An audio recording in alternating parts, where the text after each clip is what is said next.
Hello survivors and welcome to Now That's What I Call Survival Horror, the first aid spray show where we talk about the music of Resident Evil and other survival horror greats. Joining me on this episode I have Sherwin. Yes, hello.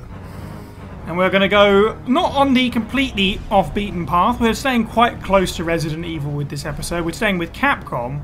We're talking about the possibly highly underrated, often touted as highly underrated, Dino Crisis from 1999. It's a game that we covered about 3 years ago on the podcast, which blows my mind and confuses me greatly. But it's nice to return to it and talk about the soundtrack, which I know you're a big fan, Sherwin, of Dino Crisis in general. But you were instantly like, yes, I want to do a Dino Crisis episode. Damn straight. I can't really speak for Dino Crisis 2 and 3, but the original Dino Crisis I have great fondness for, and it's because I think the initial Dino Crisis was Resident Evil with dinosaurs, and essentially, and something which really works for it is the way that, well, as we're going to see, it does create such a wonderfully... It's like Resident Evil, but you take the whole thing and you tilt it 90 degrees and twist it sideways, and then it kind of fits. So there's a lot of elements which are still present. Like there's a bleakness to some of these tracks, but in that sort of typical Resident Evil way, you listen to them enough and they become quite comforting, almost, maybe.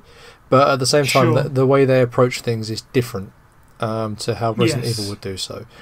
Just subtly, but enough that there's a few different beats to pick up on and so on, which I'm really looking forward to going into and seeing whether you have the same take or you just sit there and go, no, what are you talking about? So that's going to be kind of interesting. Yeah, that's always fun. There's definitely there are opinions that vary along the spectrum from your choices, let's put it that way. So if you've not seen an episode of this show before, basically how this works is Sherwin has gone through the Dino Crisis soundtrack and picked out his favourite tracks, ranked them from 10 down to 1, and we're going to go through those. As always, these are his opinion. It's all subjective. If you disagree, that's great. Hit up the comments. Tell us why X, Y, and Z tracks should have been in here and so on. And, you know, if you're a Dino Crisis fan, you're probably just happy that there's a Dino Crisis YouTube video in your recommendations or something, because it doesn't happen very often. So feel free to just jump in the comments and just say Dino Crisis is great as well. That's also cool. I feel like I want to just create now a Dino Crisis perpetual loop channel where it's just me playing Dino Crisis over and over and over again, and just get a 24-hour stream going. That's the thing we should do. That's a great idea. Okay, I'm going to pass the ball to you from this point onwards, so take it away. The key thing I will say, I should say before we go into any of these, is there were some really hard choices to leave off this list.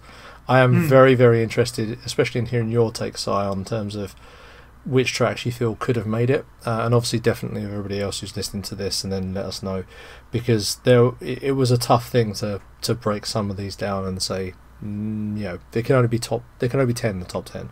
So it was tough to kind of corner some off, and I generally had to cut away some of them because they are just repeats on a theme. So yeah. But anyway, the first one is Dark and Deserted.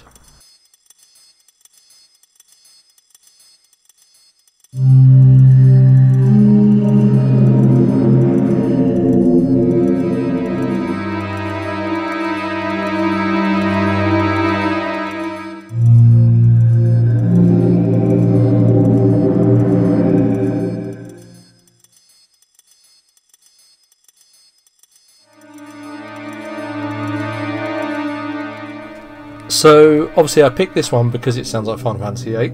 I knew it! No, I think there's... This one I think is... to start with, this is kind of a fun name for a track.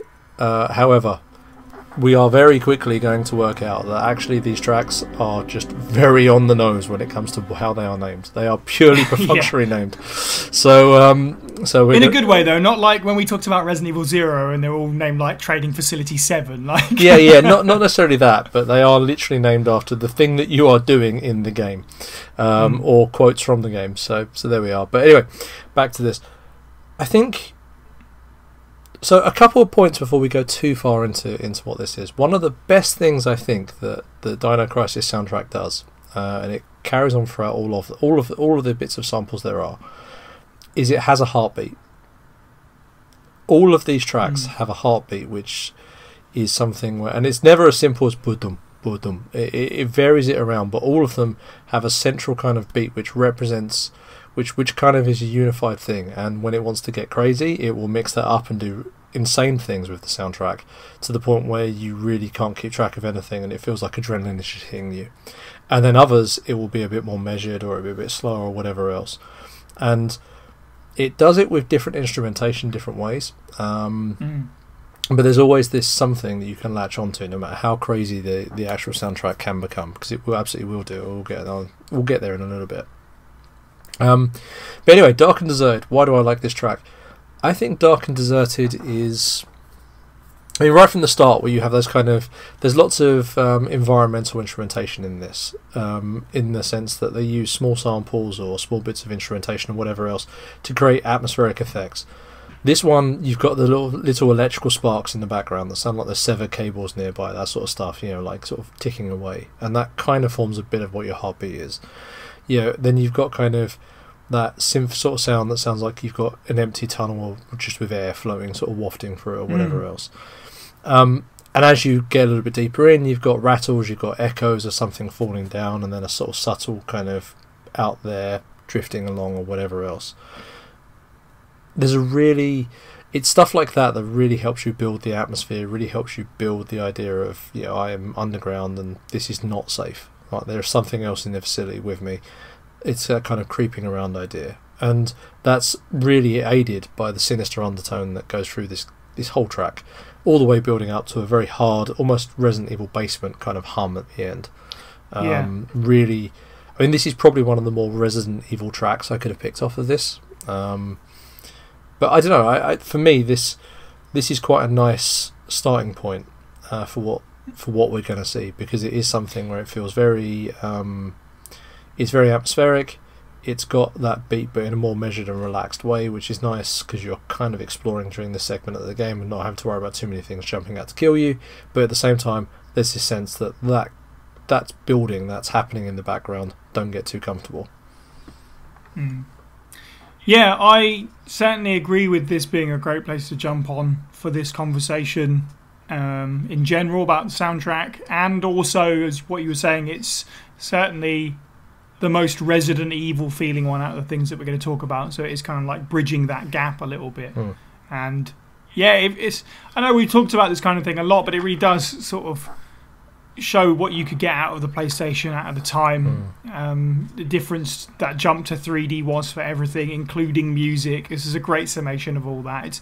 It's quite challenging, really, because it's just a series of faintly connected pieces in odd different ways, as you said, which bring up all this interesting imagery that add to the location, and altogether just sort of creates this really dreadful atmosphere.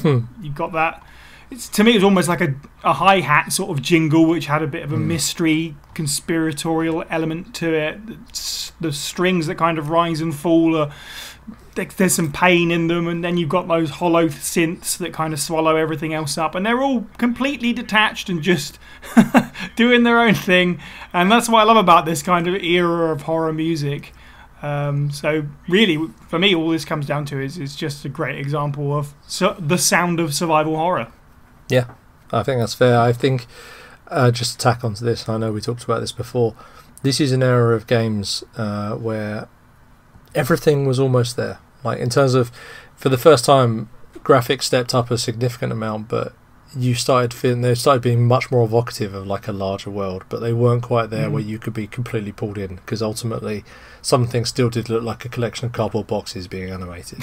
You know, your kind of backgrounds were not quite perfect or whatever else, so it kind of fell to the soundtrack, which could be much stronger, to really do a lot of legwork on this. And as a result, I think all of the soundtracks that came out of this era were just absolutely stellar in terms of really stepping up, because they were the bit that didn't have a barrier to worry about, or a hard ceiling, and I think that really, really works. So yeah.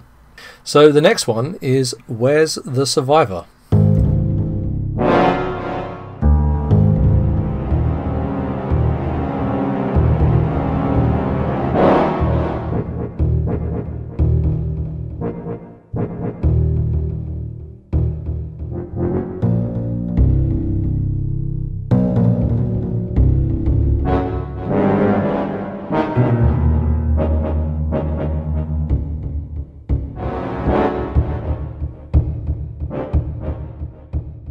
I'm not going to lie. There's a part of me that loves. Is that a double bass at the start? Is that some sort? It feels like it, doesn't it? It does. There's a part of me that loves this track because it just kind of sounds like a jazz club track, kind of with a If zombies attacked a jazz club, this is what's playing in the background. I think for this, there's again back to the heartbeat we talked about. There's a definite heartbeat to what this track is, and it is, but it's more irregular than what we had before.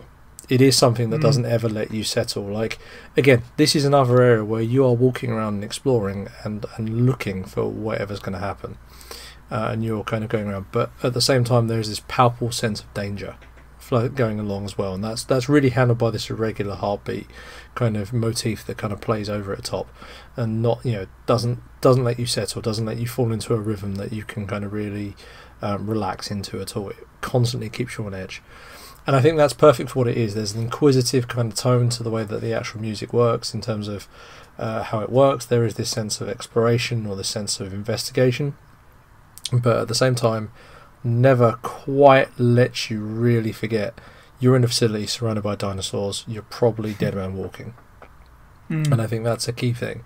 But now over to you, because that's kind of where this one, I must admit, there's a degree of me which I'm swept up in a little bit of nostalgia listening to this one, which is possibly why it jumped some of the other ones. So I'm intrigued to see where you're landing at with it. So starting with the positives, and in all fairness, I hadn't thought about the sort of heartbeat thing that you were talking about, and I'm going to definitely be listening out for that moving forward. But that being said, that first bass note that you talked about, immediately my brain was like, John Carpenter vibes. This sounds like The Thing.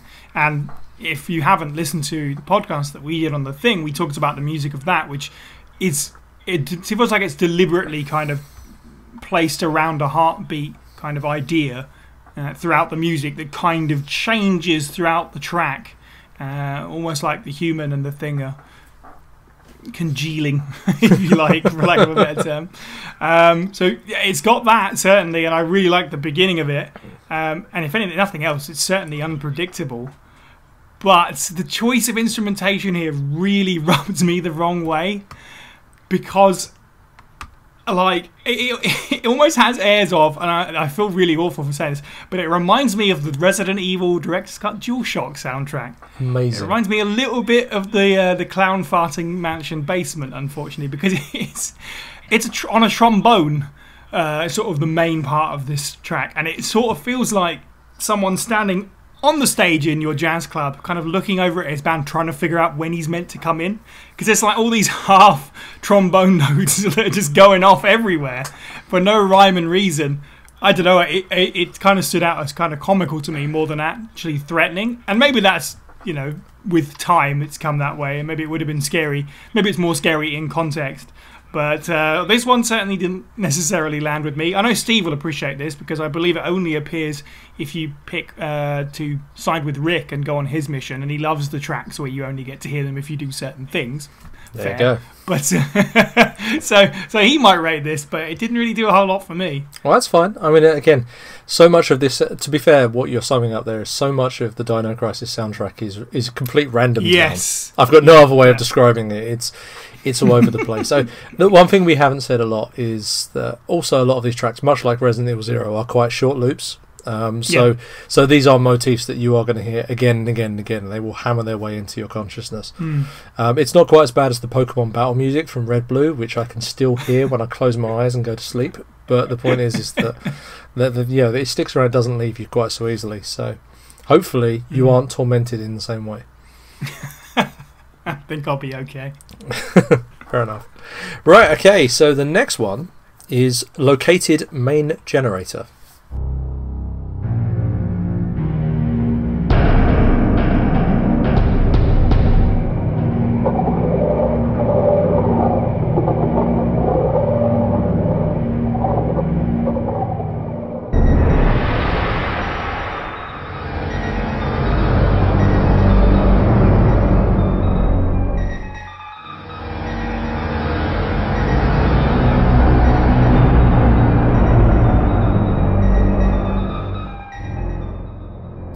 Where to start with this?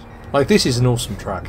All of it, everything. I mean, not that I'm going to say the previous two weren't, but everything from here on is really awesome, and was a struggle to work out where to put it. So apologies if you feel this should be later on. I agree, but I can't. I have to be careful.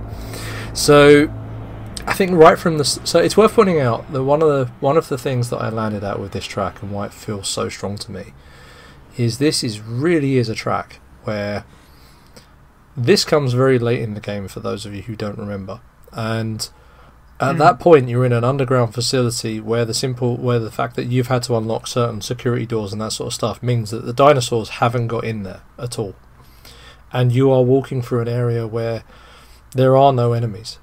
But it's up to this track and your surroundings, like the lighting and everything else, to really give you a sense of sinister, kind of a really sinister feeling, to really heighten and provide you with a backdrop which feels threatening to you.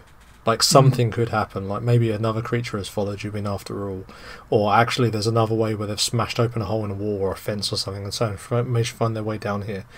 And that's exactly what this track does. It literally grabs you by the throat and doesn't let go, is the best way I can describe it. Like, right at the start, you've got what sounds kind of like they could be echoes of a footstep and a dinosaur, sort of, that rattling noise that velociraptors make, as we've which probably never made, but as we've been taught by Jurassic Park that they absolutely did make. They've kind of you've got that, is that an echo of what's ahead? Is that an echo of what's behind? Something is there.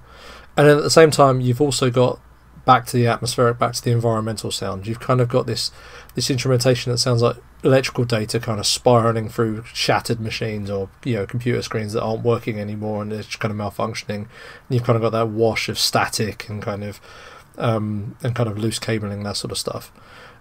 I mean, as you go through, there's halfway through, there's even something that sounds like a distorted echo of a scream as well.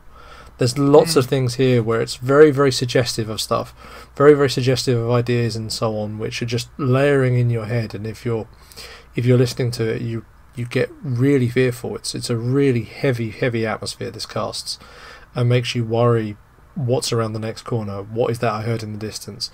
What's the why can't I settle with this? Can I just explore, please? No, wait, there's dinosaurs out there. I'm safe for now, but that now could change any moment. And I think that's what's the key part of this track. It is something where, even though you've got to the end of the game, you've seen everything that you think you're ready for, it still doesn't let go, and it still holds you in its thrall, and and that's one of the reasons why I think this works so well. So, cards on the table, I haven't played Dino Crisis for well over 3 years, and the last time I played it, I didn't actually get to the end, so it's really interesting to hear more about sort of the context of this. It's definitely worth a replay. I need to get around to it at some point. But even without it, context regardless, this is such a thick atmosphere to this one. It's practically suffocating, which is fantastic. It's got that clash of sounds that we've talked about already, but jumped up to the nth degree. The plinky plonky science stuff that you get in all your lab tracks sort of just dithers onto itself, sort of just detached from everything. It's kind of just doing its own thing. Horrible, nasty synths that basically feel like razor blades tearing through the air. This one, unlike the last one, for me is just a great example of a mess, because it's so threatening because of it. We could talk all about careful consideration of slowly morphing ambient music of, here's the piano part, here's the trumpet part, here's the string part, like you get in a lot of Resident Evil. This one is in your face about how much it doesn't care that it doesn't make a whole lot of sense. It is designed to make you feel uncomfortable, and it does it. It's as simple as that. I think this is great. I'm not going to argue with you. For all the reasons you just said, it's solid. Just really, really solid. So, let us move on then to The Place is Deserted, though.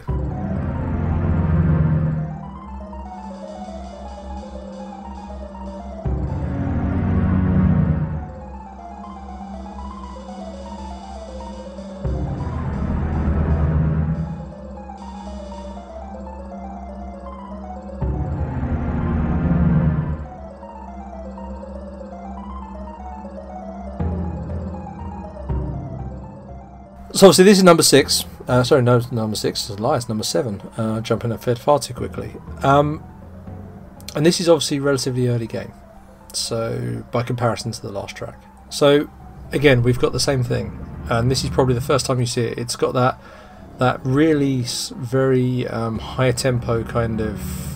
Again, I don't know what the instrumentation is for that. I'm guessing it's synth, but beating. It's a synth sometimes, yeah, just beating through the entire thing. But that for me screams broken computers, electronics that are just not functioning properly. It's malfunctioning. It's the sound of something malfunctioning, which really fits nicely into this idea of we're here. Something is not right. Something is broken. Like the lights are dim. Kind of. There's no guards everywhere. There's bloodstains. That sort of stuff.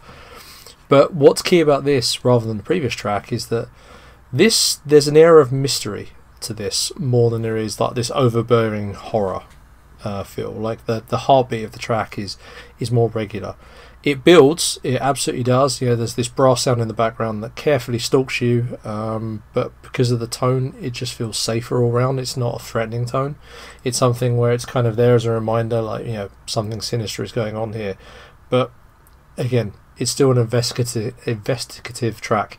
You're still going through and doing that, and of course, as we both know and love the soundtrack of Resident Evil, that kind of has a Resident Evil element training in at the end of the track, at the end of the loop, where it kind of starts coming in, just to make you feel. It's actually very, very Resident Evil kind of. I don't know, probably RE3. I think it sounds a bit more like than anything else, but you've kind of got some of that sound coming in at the end. But yeah, this is just a really good example of when Dino Crisis wants to relax into a groove. This is kind of it. This is the cheerful, happy, you're probably not going to get eaten anytime soon kind of track, which is quite nice, if such a thing is possible. I was going to say, it's funny. I mean, I certainly see what you're saying, but I don't know if I'd describe this as cheerful and happy. And by itself, certainly, it's not exactly a happy, joy time. Yeah, spot on with the context and the sort of the theme that it's getting across. As you said at the beginning with the name as well, the place is deserted and you're kind of entering, and it has that early Resident Evil investigation feel, that sort of beginning of Super Metroid feel, where you've come into somewhere, something's already gone down and you've got to figure it out, and and you feel a little bit unsafe about it because clearly something's gone horribly wrong, despite but not being necessarily as horror as the last track, and it would be hard to be more horrifying than the last track in some ways. There is something untangibly unsettling about this piece of music, and I listened to it over and over again and try to figure out what it was, because it's got these chords and they're very doom and gloom, which is what you'd want and what you'd expect, and your echoing sort of percussive noise that we love in this kind of thing, that sounds like something getting knocked over in the distance, making you spin around on your toes. That's all great. I think it is that weird, malfunctioning, jittery melody that underpins everything that's a little bit upsetting. It's something about it. I don't know if it's too high-pitched or if it's going too fast. The fact that it feels like it's out of control. Yeah, it's something about this is just immediately puts you on edge. And, we've... I imagine this is probably going to release in the same order that we've recorded these, but considering the last few episodes we've done, which is Resident Evil 2 and 3 Remake and Parasite Eve, they haven't had a whole lot of horror music. It's nice that Dino Crisis has so much, even in its more low-key places, if you like this, that it still comes through. Yeah, well, we say this. We go from low key to somewhere quite spectacular next, because number 6 is the now mandatory "Dinosaur is Attacking Me" music, which is Breakout.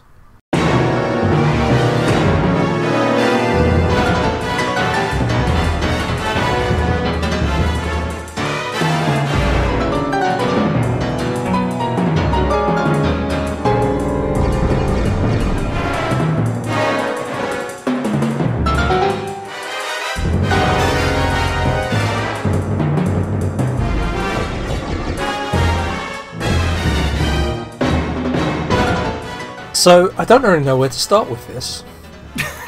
It's yeah, right. I mean, it's important to understand for those listeners who haven't played Dino Crisis. Dino Crisis has a lot of tracks which are very low-key threatening. You kind of you stalk around through the darkness, as I'm sure you can imagine, through this abandoned facility with bloodstains and mauled bodies and everything else. Knowing that dinosaurs are out there for the most part, finding scratches on the walls and bullet casings, that sort of stuff. And you have these brooding tracks with, again, as I talked about, that harp, that sort of lower heartbeat, even if it is something where it's quite irregular and it kind of keeps you on edge, and that sort of electronic pulse that we just talked about a second ago, that kind of thing. And then all it takes is one flip switch where suddenly a dinosaur smashes through a door or a window and comes to get you, and the music will dramatically shift into something. And Breakout is probably the best example I can think of what that is. It is that there's still a heartbeat to this, but it sounds like I am being chased by a dinosaur, because that's exactly what it should be. It's racing. It's got a staccato thing all over the place. There's just nothing. The best way to describe this track is the craziness of this track is there's nothing you can latch onto. Literally nothing. You start listening to you can't nod your head to it. You can't follow it in any sort of way. It's a collection of instrumentation just doing its own thing completely randomly, to the point where you start to kind of think it's going to go in one direction, it will go in the other. It's a series of screeching dead ends and then running off in a random direction before hitting a wall, bouncing back, and then doing the same again and again for about 40 seconds, and then just looped over and over and over until the dinosaur is dead or you are. And that's the best way to describe it. Do you know what? Round of applause on that description, I think, certainly. There you go. You've definitely sold me a bit on it with that, because it is hard to kind of come up with anything to say about this one, because it's so wild, and I guess it fits in with the soundtrack like that, because as you say, it certainly matches to the pulsing heartbeat concept that you like about this, but it also has that unpredictable element that a lot of the music has, although in its own way. Certainly, I wrote down it sounds like a jazz band on a carousel that's spinning way too fast, but now I am actually just imagining a jazz band being chased by dinosaurs, and they're and they're all running in their own directions, and as you say, bashing into walls and tripping over each other while still trying to play, I don't know, a grand piano and all kinds of whatever is going on here. It's lunacy, this track. But you know what, you've provided a good argument, because it definitely serves its purpose. It's terrifying because it's so weird. Yeah, and it thus explains why it is I had a jazz phase at college and university, I guess. Of course. Growing up with this. But there we are. Blame it on Dino Crisis. Yeah, so shall we go to a safer place? Let's do that. So number 5... number 5... Oh, no. Number 5, moving on, is Where's the Dock?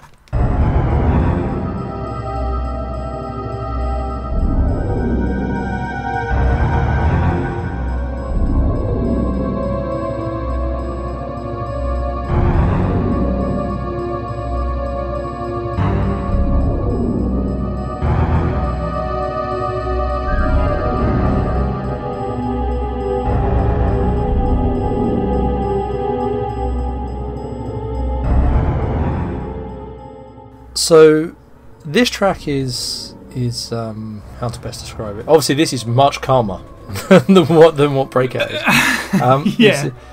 Again, same heartbeat that you have in this, and much more prevalent, I think. And again, another track where it feels more investigative than necessarily pure horror, although there definitely is that out there. The best way to, in terms of instrumentation, the most notable part of this is those same sort of sparks, those sort of, that thing that, and you said it earlier, that hi-hat kind of sound. That's there, but rather than being something where it's malfunctioning, this time it's a ticking of a clock. It's a tick, tick, tick, tick. Time is counting down. This sense of danger, or sense of we need to go and almost achieve this objective because time is running out, that kind of feel to it. At the same time, you've got this pretty straightforward, not too irregular beat or pulse to what this track is, but it does sound, with what the instrumentation is steering you towards, you're surrounded by shadows. Something is waiting out there. You aren't safe, and the time is almost like initially when you start off the track, there's this sense of tick, tick, tick, I'm making a decision, or I'm investigating something, and that's why time is important. By the end of the loop, you kind of feel tick, tick, tick, I'm running out of time. something is going to get me, and that's a shift that happens as you go through. Weirdly heralded by a very cute flute sound for about a second and a half. Right. And then we kind of find ourselves going into this trembling beat that kind of adds a much more sinister level to it. But I'm not going to lie, a small part of me put this in because I know how much you enjoyed the flute in Castlevania 4. But yeah, that's a reference. Yeah, right. But yeah, it's an interesting track. Again, I think it's one that Steve would probably appreciate because you only get this if you do a certain route. But that's right. But yeah. I think it's interesting. I don't know if I necessarily got the investigation part of it, but I can certainly see what you're saying about almost like paranoia, the stuff lurking out there, and you have to go out there. This track actually reminds me of the composer Randy Edelman. He's done stuff for various movies. I think he did the MacGyver theme, weirdly. He's in terms of horror, Anaconda. He also composed for Mask and my beloved Ghostbusters 2. And he has this way of making dark music that's kind of...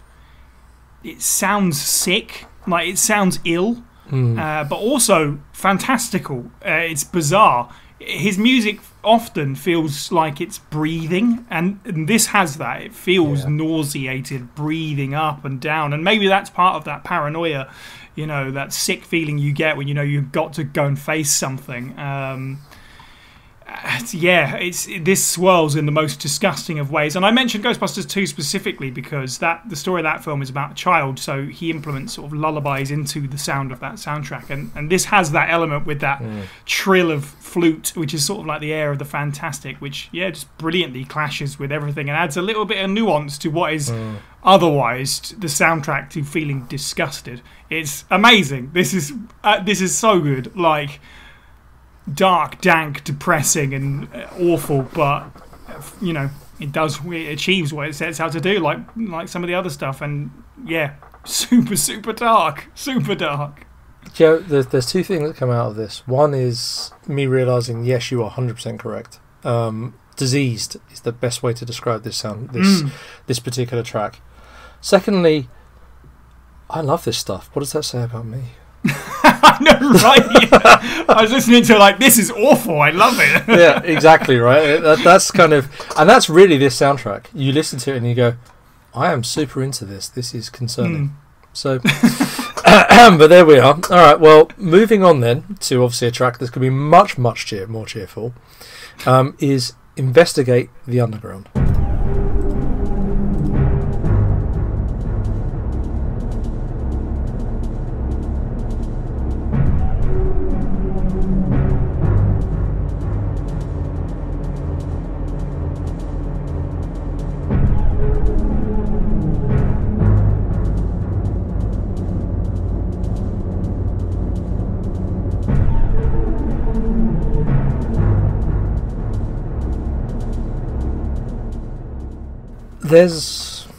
I don't know. I'd describe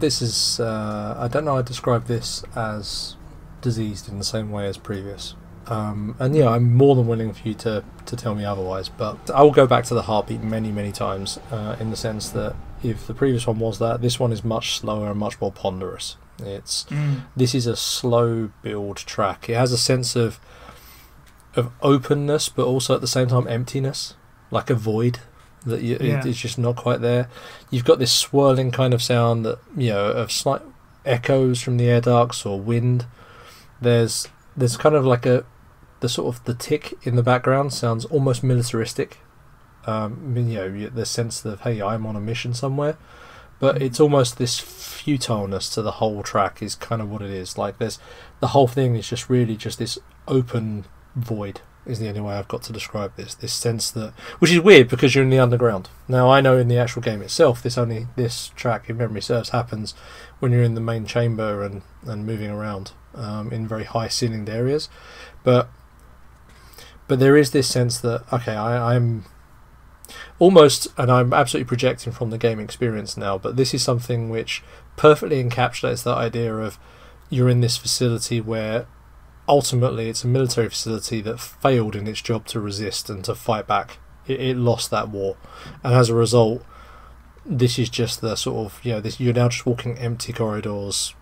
You're going through a place which is just desolate, and ultimately futility, and that's really what this track is to me.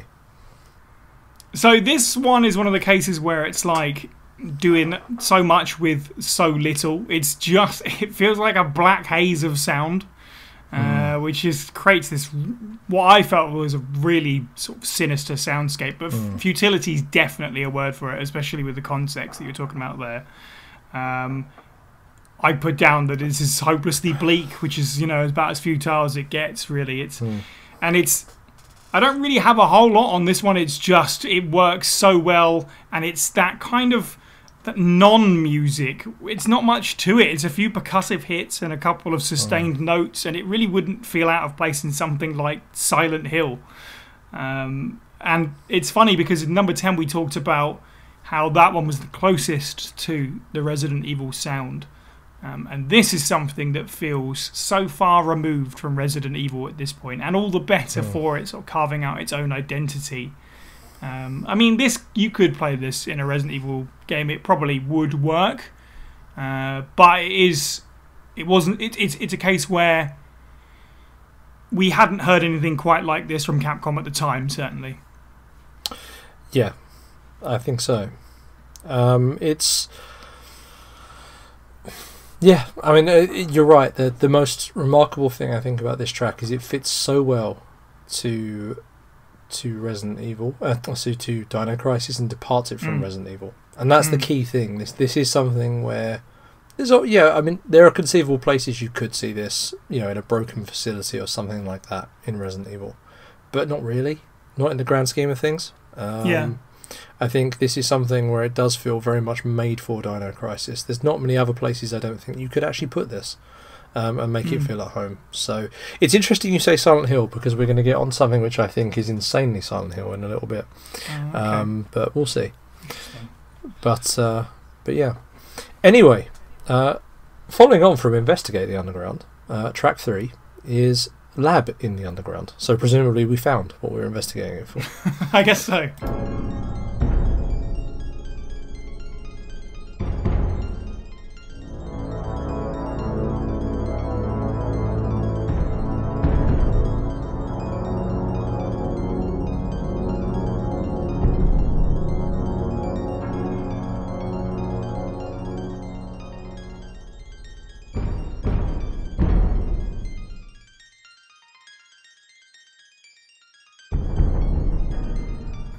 So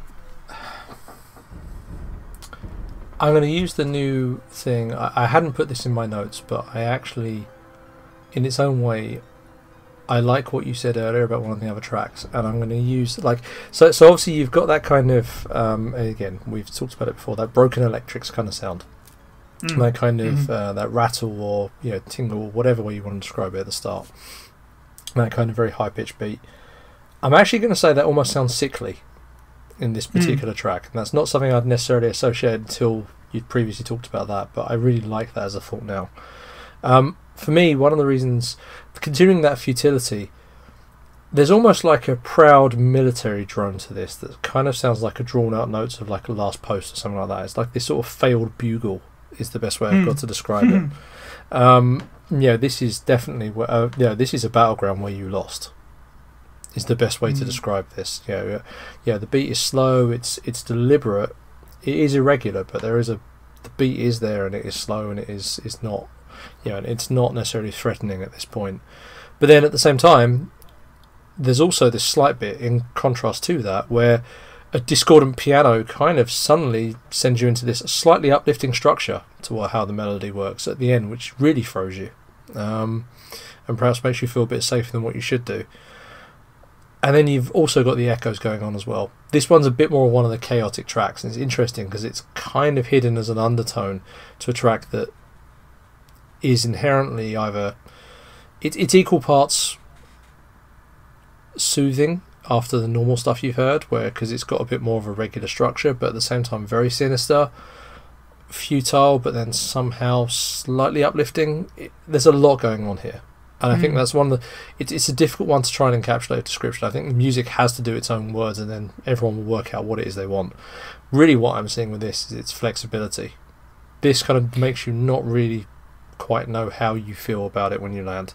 And it's almost something where the game itself will imprint onto it what's happening. Interesting. It's really interesting that you say that, because I've got... Whilst I can see what you're saying, I have a slightly different take on how it comes across to me. So, you must be right in that way. A lot of the soundtrack that we talked about so far, like the last 2 tracks especially, have been all about dark ambience and inescapably so, like really suffocating stuff. This one has what I felt like was kind of human emotion in it.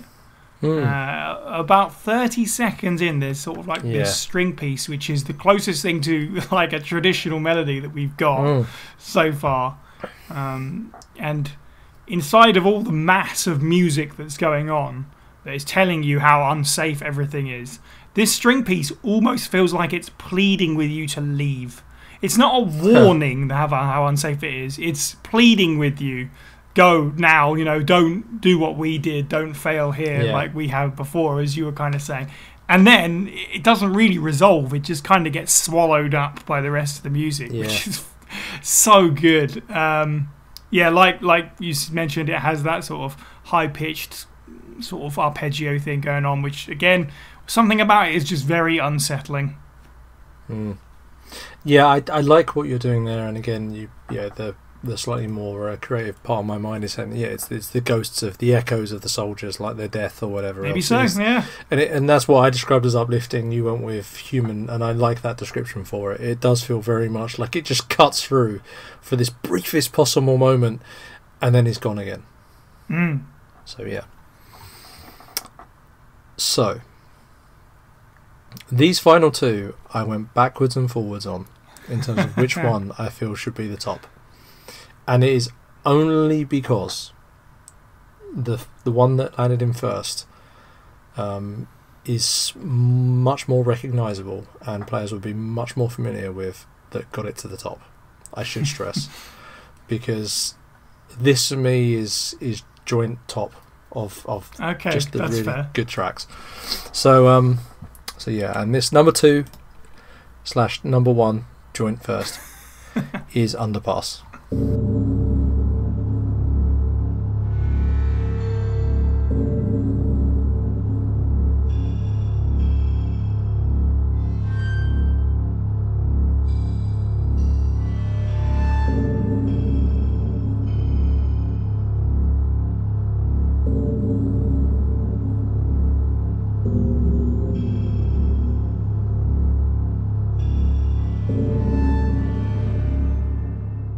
So it's funny you mentioned Silent Hill. Because the start of this is all Silent Hill for me. All of it.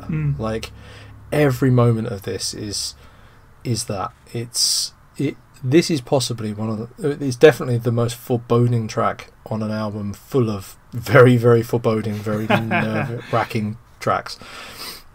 And this is about as sinister as I think as it's possible to get, from the deep foreboding tones to the sharp metal sounds. The whole thing is just oppressive. Everything in this is an echo. It's distorted through miles of just concrete around you. Just nothing is clear. Everything is just this kind of, like, you really do feel like there's this earthly weight, just you are deep beneath the ground and you are totally lost. Like, you are at the mercy of whatever is down here, and there is no escape. Like, there's no way you can really listen to this and feel, I am in a safe place. I am in a good state. Like, there's just this sense of, it's not even that fast-paced kind of frantic running around trying to get away kind of, or am I creeping through an area that's kind of abandoned or whatever else. This is just the absolute depths. This is the bit where you have been lost for the last half hour running around, and you've just given up, doubled over, and has just fallen to the ground, realising game over, man. And that's the best way I've got. Yeah, just laying on the floor waiting for something to eat you, because at least that way you can at least close your eyes and it ends. That's what Underpass is to me. That's the best way to describe it. That's fantastic. I mean, you may think different. No, I mean, I certainly see what you're saying. It's funny, especially that you described this as sort of, you mentioned the word concrete in your description, because it really reminds me a lot of another track that you really, really rated highly way back when we did Resident Evil 1. This is like the Dino Crisis version of Concrete Bound. Except, because it's the Dino Crisis version, it's like turned up to 11. Yeah, exactly right. All the echoing, hollow sounds. Just one never-ending, sustained note that just comes through the underpass, and all the clanging and banging and creaking and whatever all that noise is supposed to be. It is pure edge-of-your-seat terror music. And you said about sometimes with video games of the era, the music did a lot of the work for the ambience, especially if you're in an area where there isn't actually particularly any threat, but they want you to feel like there is. From what I understand, there isn't a whole lot in this area that's actually out to get you, but this music makes you terrified just for fun. Yeah. There's nothing there, but you will clench your controller as you listen to this, certainly. Yeah, really, really good stuff. Well, in which case that just leaves us with one last track. But I will do the honourable mention now. Okay. Because the honourable mention is this one almost made it into the list. Wouldn't have beaten these two, but honourable mention is You've Got Mail, which for me is a key track in the actual thing. If you're to listen to it,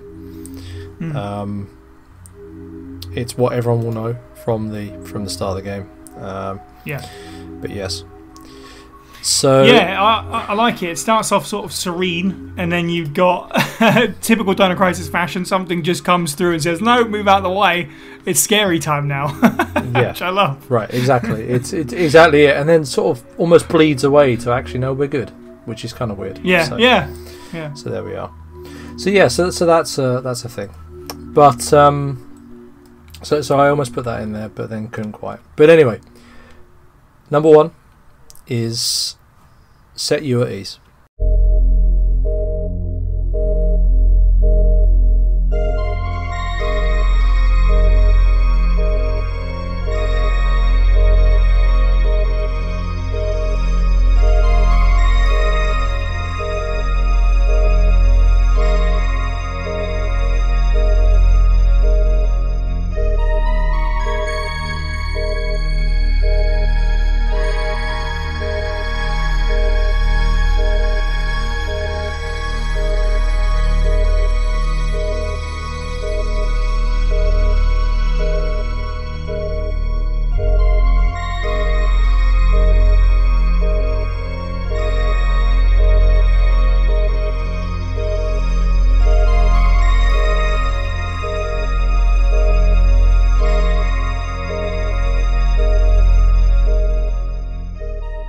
For me, this is the definitive save room music for survival horror.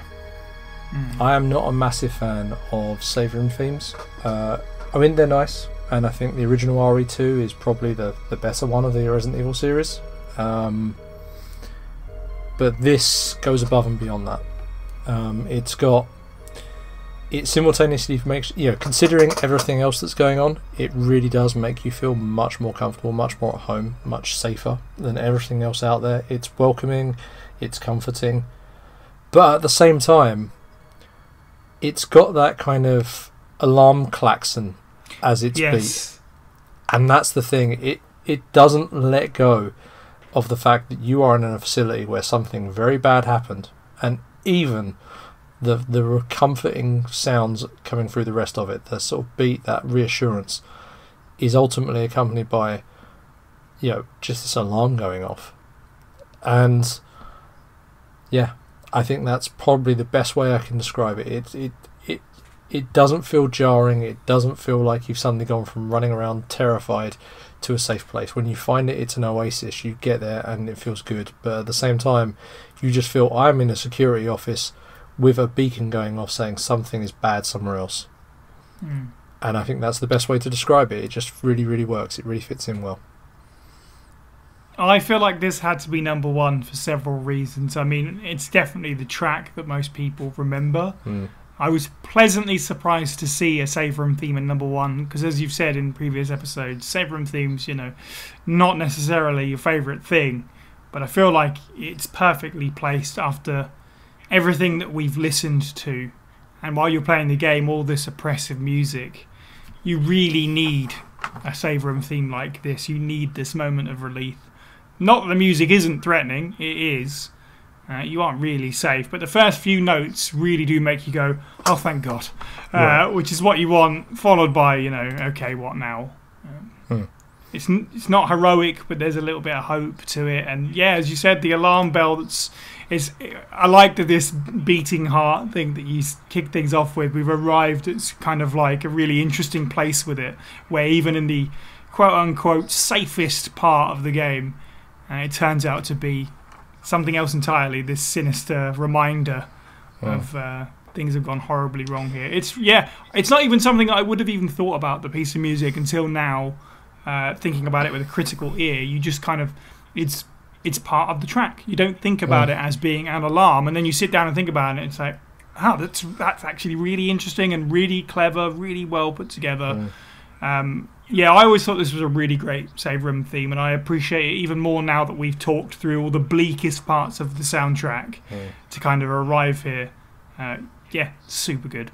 Yeah, I think the best way to sum it up, and probably the best way to sum up the Dino Crisis soundtrack is even the save room theme. It segues into you going out to a really scary place by playing an alarm klaxon at you. And that's probably the best way of saying it. So that's Dino Crisis. That's now what I call survival horror. It certainly is. Thank you for joining me, Sherwin. It's been really fun to talk about Dino Crisis again. It's been a while. I'm always happy to talk about Dino Crisis. I know, right? And if you're watching this and you want to talk about Dino Crisis, again, do jump down into those comments. Let us know what your favourite tracks from the soundtrack are. As Sherwin has said, there's a lot here that he would have loved to include, so I'm sure there are plenty of people out there that feel the same way about tracks that we didn't mention and tracks that we did. Let us know your favourites, that kind of thing. Make sure you subscribe and go check out our Patreon. You can hear episodes of this show a month early over there. Other than that, thanks for joining us and have a good week.